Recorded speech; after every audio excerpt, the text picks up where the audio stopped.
Welcome, everybody. I'm Michael from Fahrstil magazine. You've all met me. Hey, you there on the screens at home.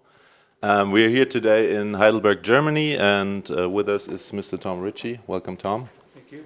And today we would love to hear your take on adventure cycling and bike touring.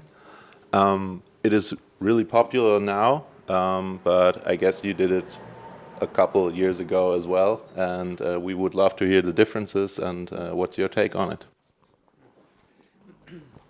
Thank you for the invitation. This is it's a wonderful place to meet people and to see how your backyards are different than my backyard.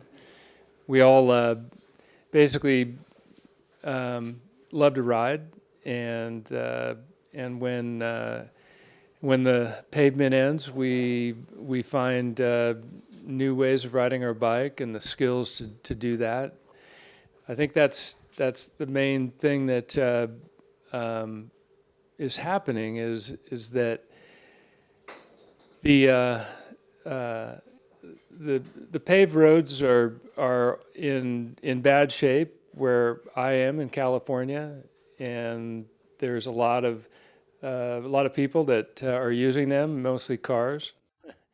And when you get to the point where you're looking for another place to ride, you got to have the right bike, and you have to develop the right skills, and that's the long and short story for me, and how it began in the 70s with the mountain bike and all are just part of that story, because before that whole story was told and is told over and over and over again, really the beginning of that story was people riding the traditional road bike of the 60s and 70s off-road.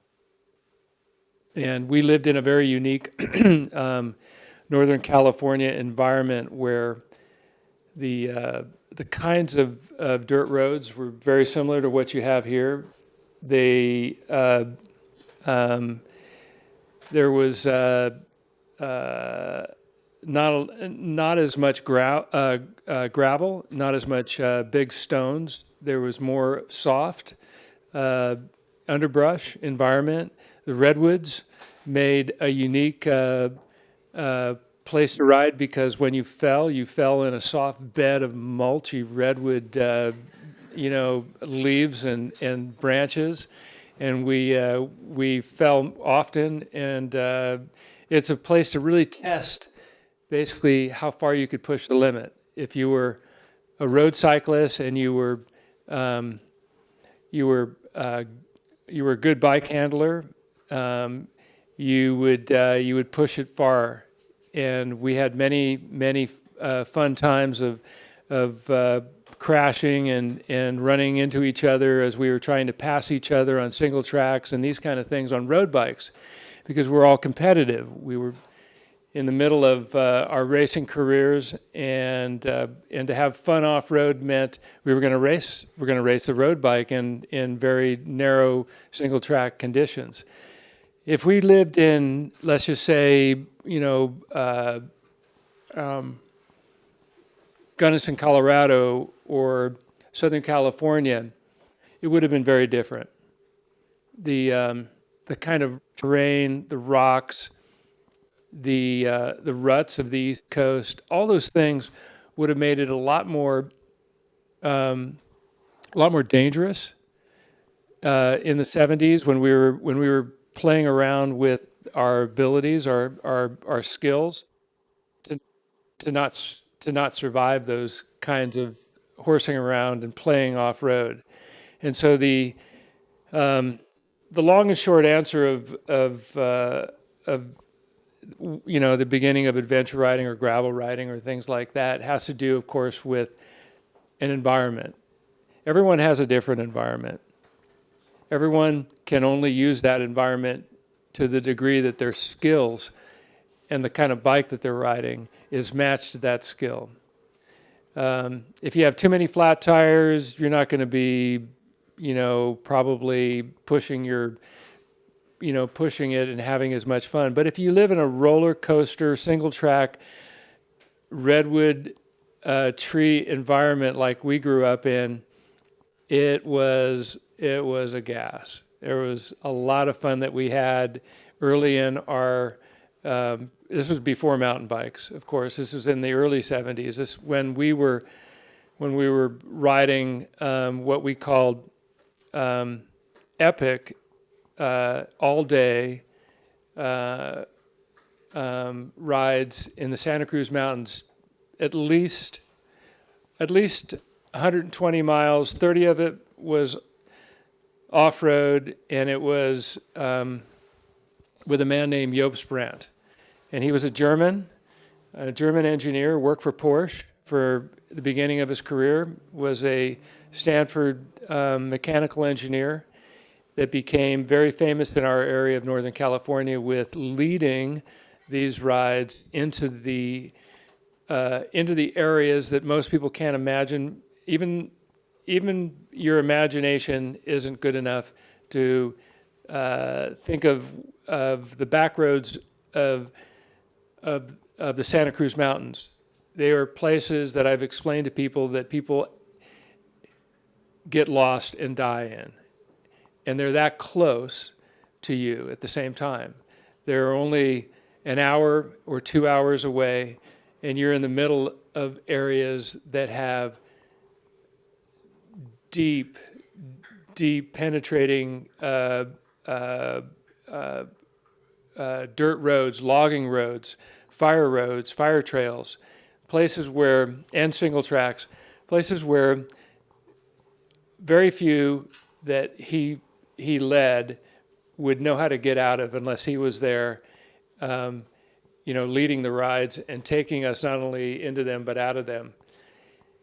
But they became the inspiration grounds for many people like myself. This is a segue, but most of you probably have heard of Repack and people like Charlie Kelly. They were across the bridge in Marin County, just an hour away, 45 minutes away from where I was, and I was in the Santa Cruz Mountains. We raced together. We were friends. We were people that were in contact with each other.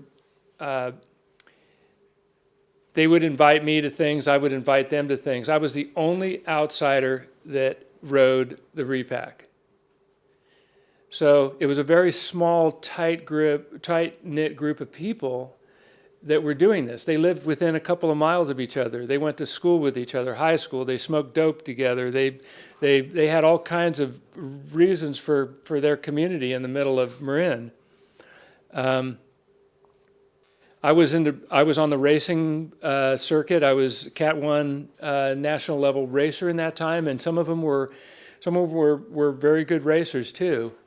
So I invited them in the same way they invited me to ride the Repack in the later 70s. I invited them previous to that in 1974, 5, 6, 7 to come down and ride our off-road rides on road bikes. And so there was a cross-pollination primarily through my world, and they would come down the Santa Cruz Mountains. And then there was other rides that I got them to do, which were epic Sierra Pass rides. I don't know if you heard of the Sierra Mountains, but they're the highest of all the mountains. They're higher than the Rockies. The highest is called Mount Whitney, other than Alaska, which is Mount Denali. They're the highest. It's the highest peak in all the United States, and the Sierras run north and south for 1,000 miles, from almost the Mexico border all the way up through Oregon. Anyway, they're covered with snow, and they close down in the wintertime, and they open up after they're plowed, just like some of your passes in the Alps. And we would try to go over them before they were open. And it was usually a risky thing because the weather was right there at the switching point, where you could start out an all-day ride and get caught in the middle of a snowstorm and barely making it over the pass, having to hike through unplowed snow road and coming up on the other side and then making it down in, warm weather like you'd have in Lugano. So you'd come over, one of the passes you have here where it'd be almost snowing on the top, and you'd come down into the warmth of the Nevada side of the Sierra Nevadas. Anyway, these were the kind of rides that we would do. They were all day, 2-day rides where we would carry our own gear. And I invited both Joe and Gary on a ride like that. So they knew the kind of rides that I was doing, these adventure rides. I knew the kind of stuff that they were doing, which was, I don't know if you understand what they were doing, but repack was what you would call a ski lift ride. People would pile into the back of a pickup truck. They wouldn't pedal up to the top like we did today. They'd pile into the back of a pickup truck and Fred Wolf's moving truck, basically, and they would drop us off at 1,300 foot, and we would traverse out on this ridge called Pine Ridge, and then we'd bomb down repack. And so it was a very different kind of a ride. And it was, in and of itself, it was a very unique experience. It was very kind of just, blast and bombing and camaraderie and that kind of stuff that had to do with those days. But the backdrop of that is that we were road cyclists, we were racers, we were looking for, as I said in the beginning, doing stuff at the end of the road, at the end of the pavement. What is there? How do you explore that? How do you do it? How do you develop your skills? How do you create the right bike and the right experience to be able to do that and survive it and make it back to home? Long and short of it. Yeah. So another thing we're curious about, because we can see one bike up here and another one of the breakaways is outside. Jeff's bike is outside now. How the development, I think when you travel, a bike you can put apart is pretty much very helpful. And so what was the thought about that bike, and what were the challenges when developing it? Well, I started to travel to Europe in '87. It was something I always wanted to do. I always wanted to come over here and ride the Alps. Again, Joop Sprant, who was kind of the influencer in terms of somebody that was in my life. He was a German. He rode the Alps for a month every year, and he knew amazing on-road and off-road through the Alps, and told stories about them to me for many years of knowing him, and I asked him to help me with a map to get over here and do a self ride. Another couple years later, Joe Breeze and I came over and we did a week of touring together in the Alps. The breakaway was after a couple of years of coming over here and putting my bike in a box. I thought that I could play with an idea of creating a fully functional, very lightweight, high-performance road bike that would go into a case.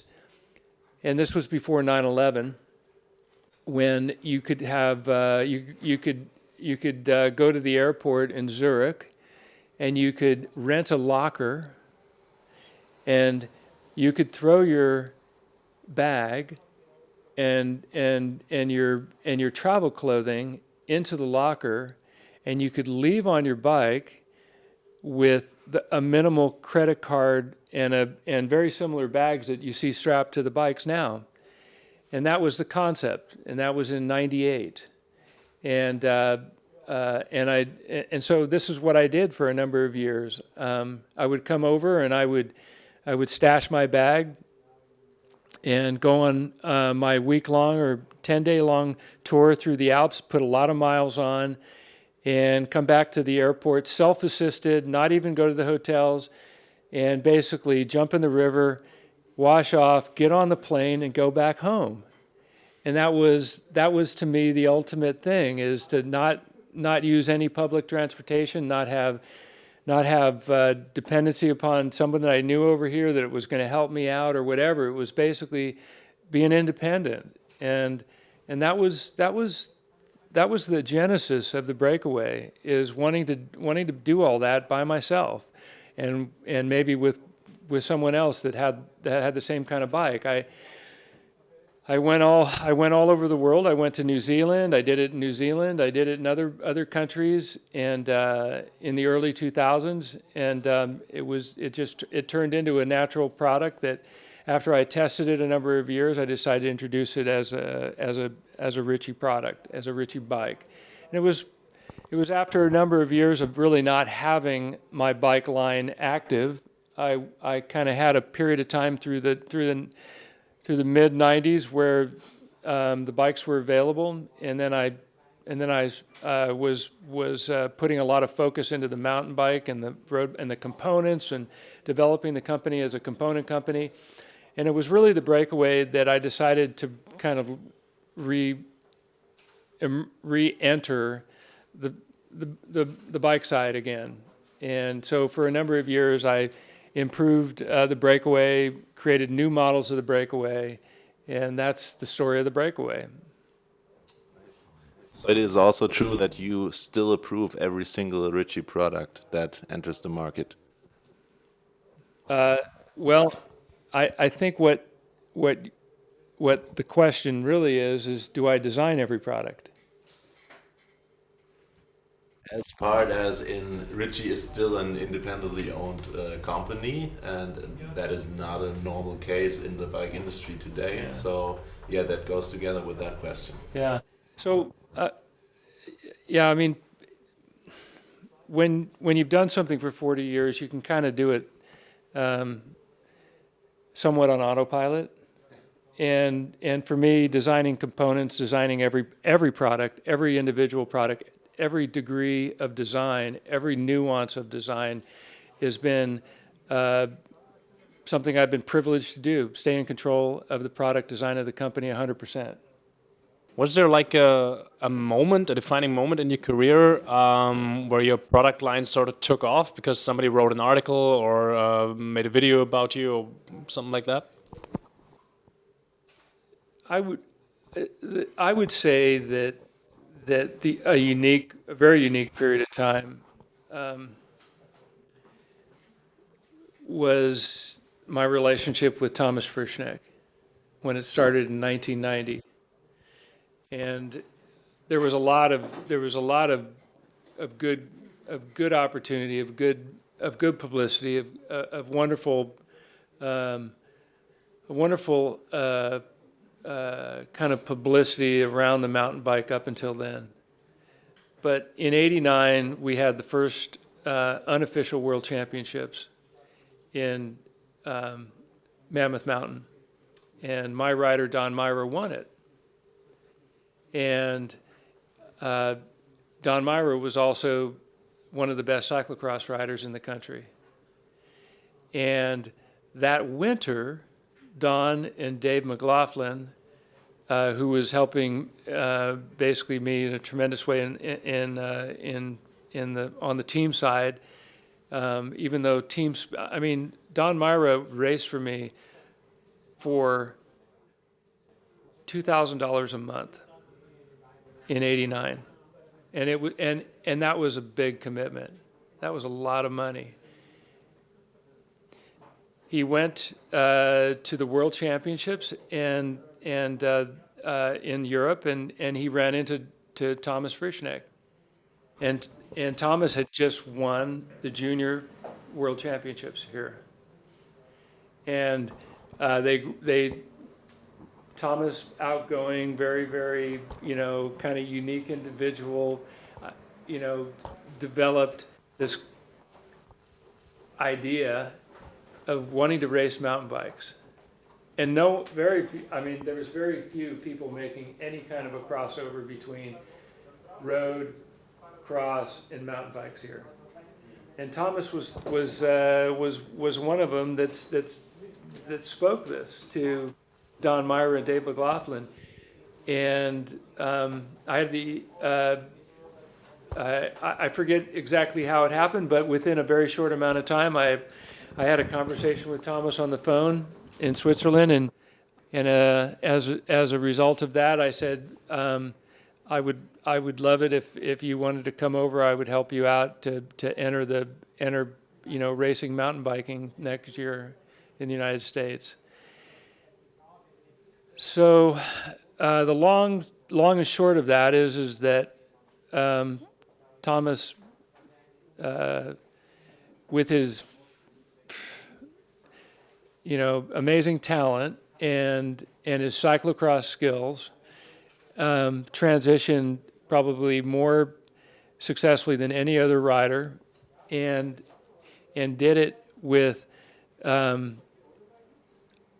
such a carefree and wonderful spirit that the sport, our relationship only just immediately came alive, and the sport embraced him in his crazy way of racing a bike and winning and doing a belly flop in the mud and doing all these fun things that people identified with. I mean, there was no one that won a race with more, kind of in a signature way than Thomas in those days.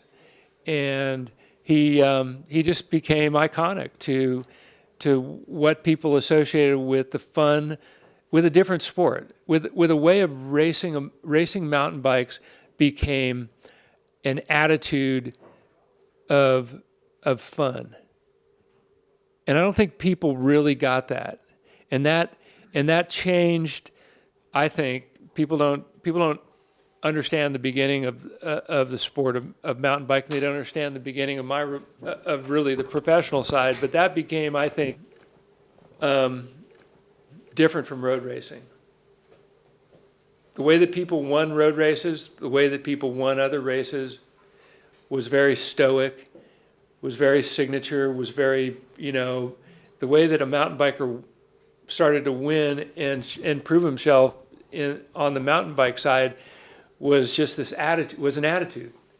It was a character, an attitude, And it wasn't just, my team, my company that was wonderfully influenced by it, but he influenced so many other people, and they saw that, learning to win that way and learning to kind of speak with their broken, English way or whatever was really, really, attractive and engaging. And so then you saw all these riders cross over, and all these opportunities for road riders and cross riders to cross over. So it was more than just my company kind of becoming a brand worldwide and people identifying it. Basically, this niche was emerging, and you were riding the first wave of it. Yeah, and the first wave of it was this underpaid kid that was a junior the year before, racing against the big shots, the Tomacs, the Ned Overens, all these American boys, riders that were getting paid the big dollars by the big companies, and they were getting beat by this upstart Frishy kid on Ritchey bikes. And we were it was just a unique moment in the sport where people probably thought, man, if Ritchey can do it, or if Thomas can do it, I can do it. And there was just, I think, a unique turning spot for my company and a unique turning spot for the sport. Looking at the mountain bike community now, are you happy with what you see with electrified motorized bikes? Is that a thing that seems attractive to yourself in any way, or do you think it's just too much because too complicated stuff? You know, I think if the if the world didn't have a place for this kind of technology, I wouldn't be living in the real world. But of course, I would much rather see an electric bicycle than a gas-powered moped. But that's basically what we're talking about. We're talking a pedal assist moped. You know, I grew up with a moped. I used a moped. These are much nicer than mopeds. There's going to be a certain point in time. I was telling someone today. There's going to be a certain point in time in my life where I'm going to want one. You know, my dad is 89 years old and he wants one. And he told me, hey, you know, you're going to need one too. And I said, yeah, that's probably true. So there's a value, of course, to something like this. There's a unique, you know, but we live in a very,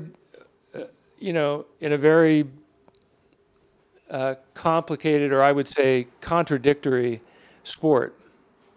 Because the sport, we celebrate the adventure and all these kind of the gravel ride and all that. And what we're celebrating is the independence. And thank you. So to be truly independent, of course, you don't have something on the wall to plug in your bike. So it's a contradiction in ways that we have to, you know, adjust to or accept or think about or whatever it is. But it is a contradiction. It's a contradiction in complexity. To me, if you're talking about a 1x12 gear set, you're talking about simplicity, right? But if you're talking about an electric bike, you're talking about complexity. So it's another contradiction. So these are contradictions that I make a personal decision that I want something that isn't going to be twice as heavy and be a problem if I have a breakdown, and I don't carry a cell phone when I ride my bike, and I don't do all these things that just are probably more normal for kids that are younger or people that are younger or whatever. And I prefer the exercise and I prefer all that, over the non-exercise. And so what we have is a world in which it opens up the doors to people like my father and other people, and they can enjoy. It's safer than riding. My dad has a motorcycle, and 89 years old. I'd prefer him to be on an electric bike than a motorcycle. So there's, I get it. I see it.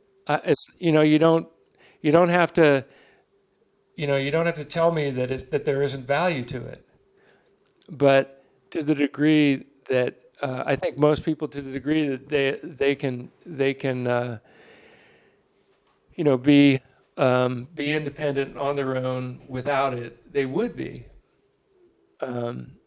But to the degree that it helps them in their life and their time and the limited time they have and the commuting that they want to do with that, I totally understand it, and I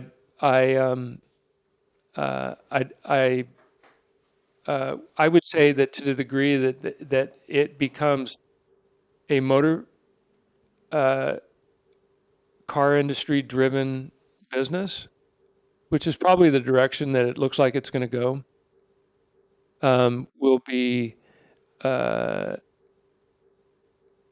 be the downside of it for me. You know, that car companies will figure out how to integrate them into your purchasing decisions and their sales and marketing and all that kind of stuff. I think that, you know, it's probably unavoidable that it's going to go that direction. Um, but that it gets more people out and more people that can't ride on a bike, I think it's a good thing. So one more question. Could you tell us why in these plastic days or times it's still a good idea to build steel frames? And wouldn't the Road Logic be an even better bike with a steel fork? Your last question was what? Or whether the Road Logic, the racing bike, wouldn't be even a better bike if it had a steel fork in there?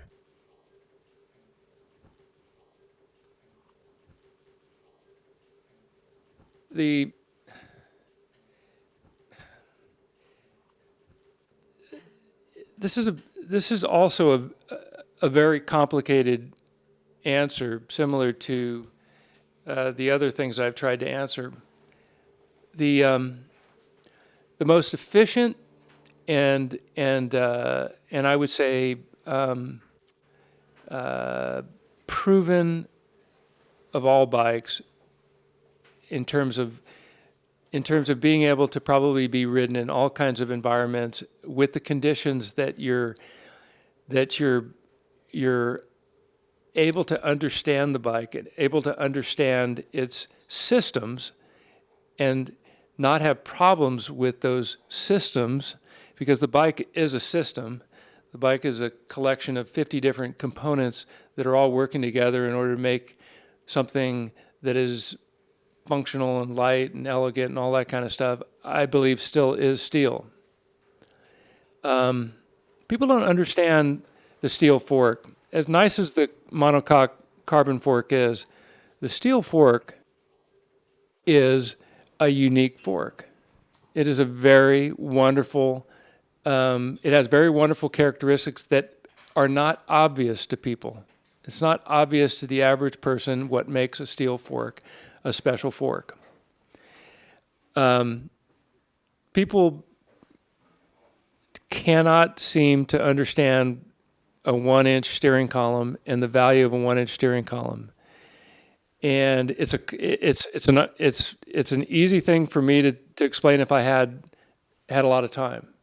But it's very difficult for you to just get it, because a fork is the most critical part of the bike, really, the frame. So if the fork is absorbing energy correctly, it's going to give you a big part of the feeling from the ride that you're going to enjoy or value. So because steel is got a unique flexing characteristic, it can be designed differently than carbon fiber and aluminum and other materials.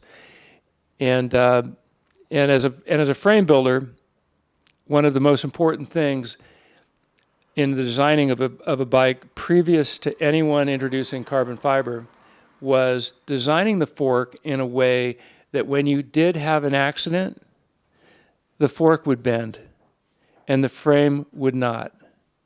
And so there's a whole science behind that. And so you could straighten a steel fork. You couldn't straighten a steel frame. The frame required a lot more repair and difficulty in repairing it than a fork. A fork was replaceable, or it was actually fixable. You could bend it. And the energy that it absorbed as a 1-inch steering column was a unique thing. It would absorb more energy than a carbon fork. A carbon fork, all the testing standards, what people don't know, the dirty little secret about the carbon fork, is that the testing standards have changed by a factor of 2. They have to be twice as stiff in the CEN testing standards, because if they're not, they break. A steel fork bends. And so you have to do all kinds of other things to the frame in order to keep the frame from breaking or from bending. And so what you end up with carbon fiber is you end up with this combined effect of a stiffer bike, period. It's not more gentle in the riding characteristics. It's stiffer in the riding character. It has to be. In order for it to pass testing standards, it cannot break. And a steel fork doesn't break. And that's the basic difference. So there's, as I said, you could go through all the pluses and minuses. Yes, it weighs half as much and all these kind of things. But the ideal carbon bike is not the carbon bike that you see on the road today. As nice and as beautiful as it is, the ideal carbon bike is a bike that's actually designed with diameters of tubing that is the same as steel. It's where carbon started out, and carbon will probably someday end. Because only when you get back to those diameters, which are the smaller diameters, are you going to get the ride quality characteristics of the steel bike. But they won't come back easily, because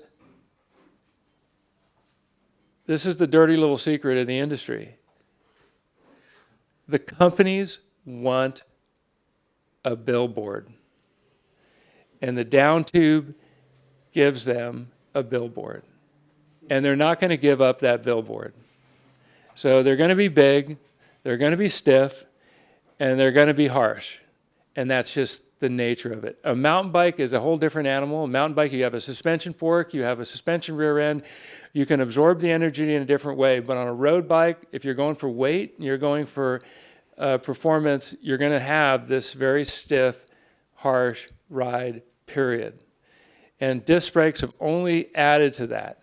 You even need a stronger frame for a disc brake. So you're going to have even stronger head tubes as a consequence. You're going to have 1.25 inches, 1.5 inches tapered steering column, because you need the stiffness for that disc brake. This is a circle of design evolution. In the same way that the circle has kind of come back to steel, and now people are appreciating steel for the inherent reasons what makes steel good, they're going to get here. It's going to come back. They're going to rediscover it. It usually takes 40 years. That's the problem. Would you say that the strong orientation towards aluminum and big diameter in the 90s and such fashion trends, would you say that it pretended engineers to build even better bikes out of materials such as steel or something else? I hope it's understandable. I'll break it down. What I finished saying about carbon fiber, I could say about aluminum, because really, aluminum started the big billboard. Cannondale made the entire industry insecure. Cannondale gave everyone a heart attack in the 90s or the 80s because they had the biggest billboard, they had the biggest name, and no one had a name that big. And so the aluminum, what happened with aluminum was a consequence of that. You could create a light bike that had a billboard that big, okay? And so you saw years and years and years and years and years of aluminum. And aluminum had its own problems. It had its own weight issues. It had its own ride quality issues, and it came to the point that carbon fiber, of course, was out there. But carbon fiber was in a lug. It wasn't in a monocoque. It was in a lug condition. I mean, some of Greg LeMond's first successes internationally were on carbon fiber bikes. That's the beginning point. the ending point, I don't quite understand your question about steel. Can someone help me with that? So if the engineers wouldn't have to work with those billboards, would they be able to build even better bikes? Well, yes, of course, but that's, that's the big industry we live in now. Marketing. Yeah, it's marketing, and people are unable to basically. I think the only ways that the better part comes in is when more and more people are riding their bike that are designing things that are owners of companies. So it's happening. There's more people enthusiastically. There's more. I mean, in the '80s, you go to a trade show and the owners of companies were wearing three-piece suits and had 50 pounds on their belly, and so really things have changed. There's more and more company owners and designers that are true riders these days. But they're young, and that's the problem. Is they're young people with probably too much CAD experience and not enough practical experience. And so the CAD becomes their fantasy land. It's their Game Boy. And they can design wonderful looking things on CAD. And the commitment to go from CAD to tooling is a significant commitment. And when you make that commitment, you're well invested into saying this is a good product versus we don't know yet. And so you have a whole industry that is basically kind of playing a game with stuff like all these terms that you've heard for years and years would be aerodynamics. And really, I grew up when there was no wind tunnels. I grew up, in the '90s, there really was hardly any wind tunnel testing. So then wind tunnel testing became common. And true wind tunnel testing is still being debated right now. I talked to Paul Liu, and he described many different new factors in which wind tunnel testing and the uniqueness of rolling resistance and tires and all these kind of things and side winds were actually factors they didn't put into the latest and greatest wind tunnel testing. So you have an evolution of wind tunnel information that is telling you this bike is faster, that is changing. You're going to have an evolution of all kinds of other things that say this bike is faster. The fatigue factor of riding 100 miles on one bike versus another bike is never really been measured. It's a very important. Yeah. Will be really important, right? Yeah. But they seem to be able to measure the drag of a set of jockey wheels that have ceramic bearings into the inches that you're going to benefit at the finish line of a time trial race. So really, it's a game. It's a storytelling game, and yes, there is some value. There are people that tell that story and are convinced about it. But when it comes down to it, it's a hard sell. It's a marketing story. So was that pretty much okay? Ritchey catalog says epic days on a saddle. That's my, when I go Sunday morning riding, that's all I'm looking for. So the question is that this thing about carbon wheels and all that, am I fooled by the market also on that point, that the carbon wheels with the wide rim and all that there are no steel, or what's your take on if you just want to have an epic day on a saddle? What's the best choice on wheel? I'm not speaking about aero or epic day on a saddle on that point of view. Wheels. So another 2 hours. Yeah. So before I was a frame builder, my dad showed me how to build wheels. And I was a wheel builder at 11 years old, making wheels I was repairing tubulars and building wheels. And then when I repaired my first frame, was a Cinelli when I was 14 years old, and I started to race. I was racing on my own wheels. As a racer back in those days, the most important thing was that you had one race bike and 2 sets of wheels. And that's practically everything that anyone could dream of, that you had an extra set of racing wheels.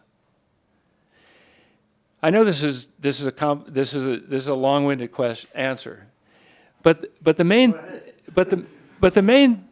thing is that you had a set of wheels you could trust, you could rely upon.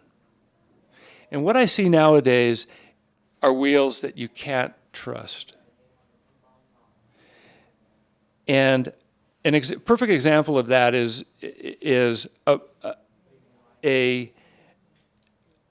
in the same way that people are experimenting in every which way with the frame, they're experimenting every which way with wheels.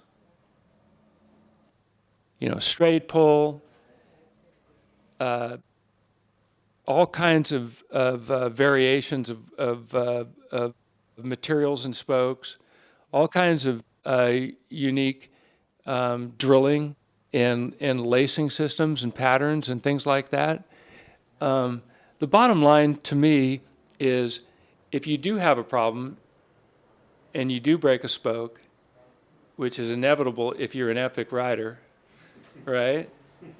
Because if you're gonna be putting the miles in, you're gonna be riding something, as much as I ride and you ride, it sounds like, you're gonna eventually break something.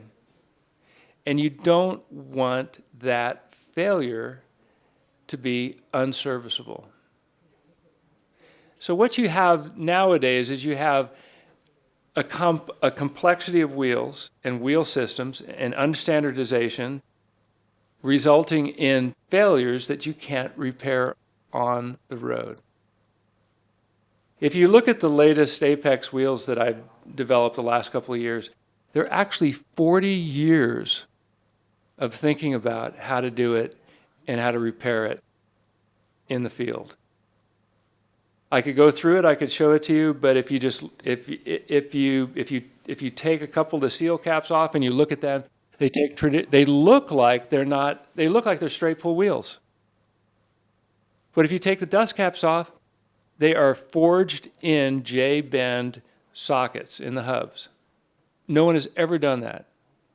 No one has ever created a spoke head seat like in the latest set of wheels. They are supported so efficiently because the forging process is not the machining process. The forging process is turning the forging process 90 degrees and using the forging shape to create the perfect J-bend support.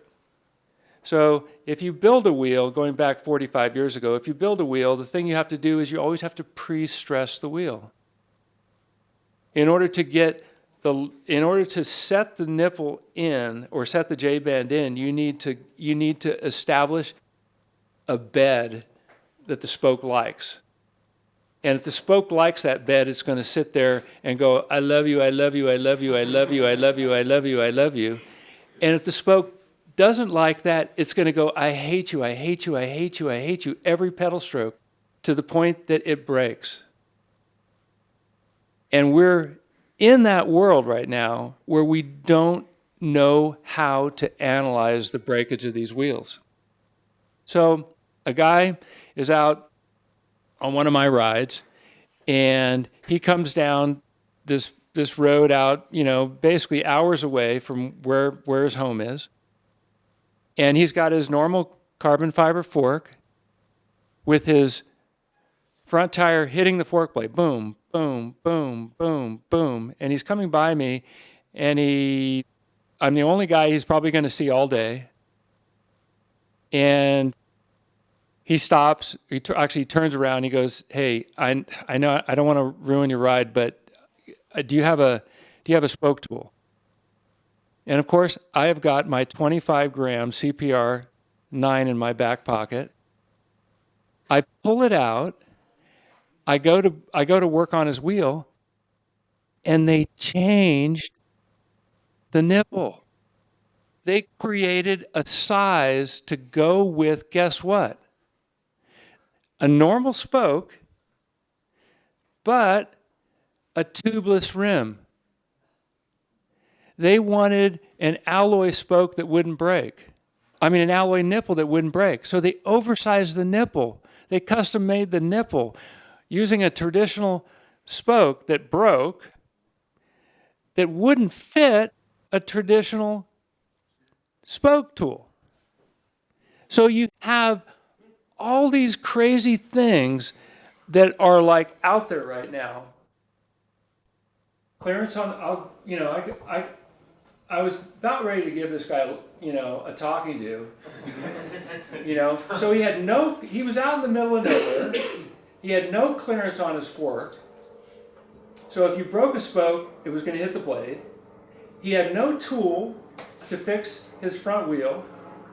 And so I said, the only thing I can offer you is taking your wheel and bending it. And bending it so it wouldn't hit your fork blade.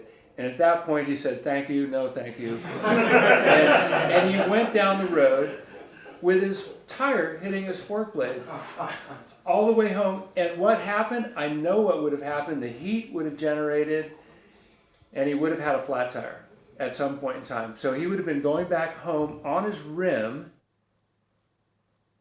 and with no choice. So what we live in is, we live in a world that has forgotten the value of what I would call holistic design. So holistic design is understanding the sum of the parts and understanding their values, all their individual values. A wheel is much more than a hub, much more than a rim, much more than a spoke, much more than a nipple, much more than the skill of building it. A wheel is the sum of all those things done with thought. And that's holistic understanding of anything. Is that if you have a weak link in any of those 50 pieces of a bike, and you're out in the middle of nowhere, adventure riding or whatever riding, whether it's a 3-hour ride or a 10-hour ride, and you have to use your cell phone, and where he was at, cell phones didn't work, I know. That's a problem for me. But that's the world we live in. That's the experimental side of cycling that is against, kind of, to me, independence, understanding, having a good ride. It's a real bummer. It's a very big learning experience when something happens and I can't fix. It usually results in some product. But it's a good thing. So hopefully it was a good thing for him. Hopefully it was a learning experience for him. We're excited to see what this product gonna be. I think perfect ending. That concludes our Q&A. Thanks, Tom. Thanks for the inspiring words. Thank you guys for being here today. Thanks for the questions, and thank you for watching.